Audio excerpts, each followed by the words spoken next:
Throughout the history of Hollywood, directors have always created heroic movies inspired by history. Spartacus is one example of a heroic epic directed by Stanley Kubrick in 1960. Despite the historical biases, there remain flaws in historical accuracy throughout the film. It is not vital for viewer enjoyment if movies are historically accurate. This is evident through the work of Stanley Kubrick's Spartacus and its success it obtained despite its historical inaccuracies.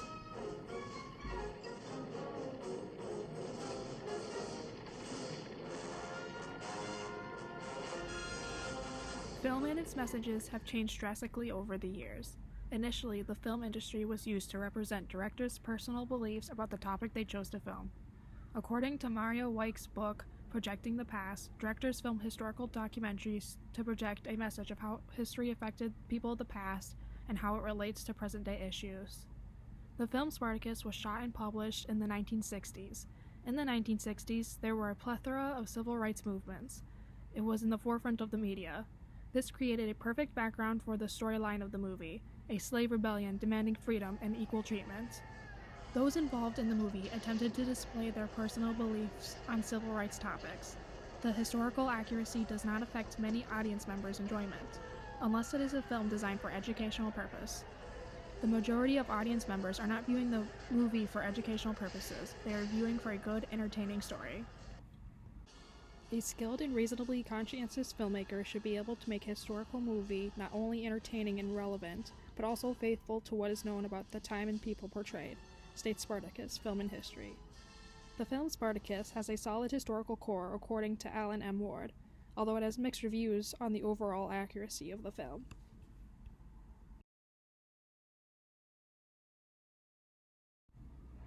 Spartacus, History and Histrionics talks about what was accurate in the film. Italy in the late years of 70 BC was wrecked by a great slave revolt that was led by an enslaved gladiator named Spartacus. He and several other gladiators broke out of gladiator training school, which they did portray in the film. The film accurately displays the slaves surrounding the mountains and arming themselves with stolen weapons from soldiers who tried to stop them. They portrayed the harsh conditions of the slaves' lives relatively accurate in the first scene of the movie. The issue of historical accuracy in the film brings the question, should filmmakers be educating their audience or entertaining them? If filmmakers stay true to historical events, film would lose dramatic effect as well as dulling the overall plot.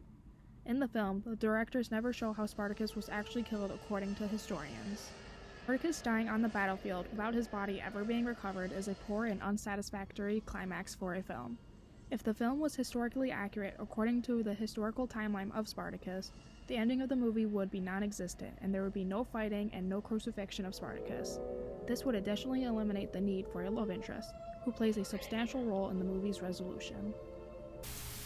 Generally, the revolt and the revolution section of the movie was portrayed accurately, although there were some minor differences added to enhance enjoyment. These differences are present in Spartacus' early life and origin.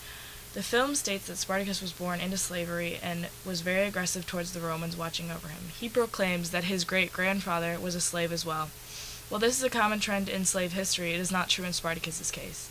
According to Epaine, Spartacus was a Thracian elite who served in the army, most likely fell to a Roman army and was taken as a slave.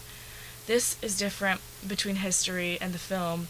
This difference between history and the film had little effect on the unfolding of the plot. It can be seen as a minor detail and is dismissed by many audiences. Arguably, Spartacus' early life is irrelevant to the main theme of fighting for freedom. Little of Spartacus' actual early life is known. It is predicted that Spartacus began as a soldier and then captured, and then was turned into a gladiator. This derives from Kubrick's film, where we see Spartacus immediately as a slave and is chosen to become a gladiator from a trainer who is visiting the slaves.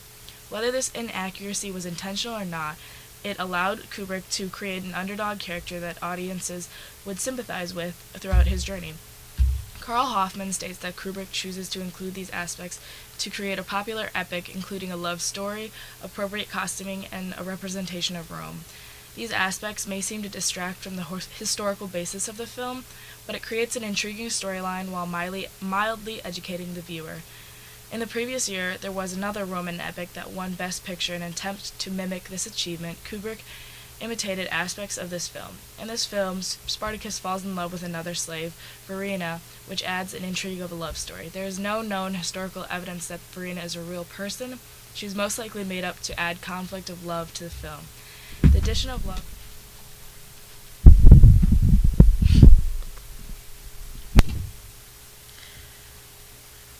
To increase viewer enjoyment, Spartacus is portrayed as the man who single-handedly led the gladiators to revolt from their training camp in Cuba. Although this was not the case in the actual accounts of Spartacus, Kubrick, as many other storytellers have done, depicts Spartacus as the slave who became the single leader of the revolt in Rome. While this creates a strong protagonist in the film, it is unlikely for Spartacus to have led an entire revolt by himself. This common inaccuracy leaves out a chunk of history, but does little to obstruct the gratification the viewer gains from the film itself. There happened to be another leader who influenced the revolution. His name was Croesus. Although Croesus was not included in the film, he happened to be a strong leader who eventually broke away from the large revolution to form his army. The motion picture does accurately portray the nature of Spartacus and the Third Civil War, but it does leave out key events and tends to simplify the revolt. Spartacus was assisted in his efforts by Croesus and Automaeus, fellow gladiators at the camp.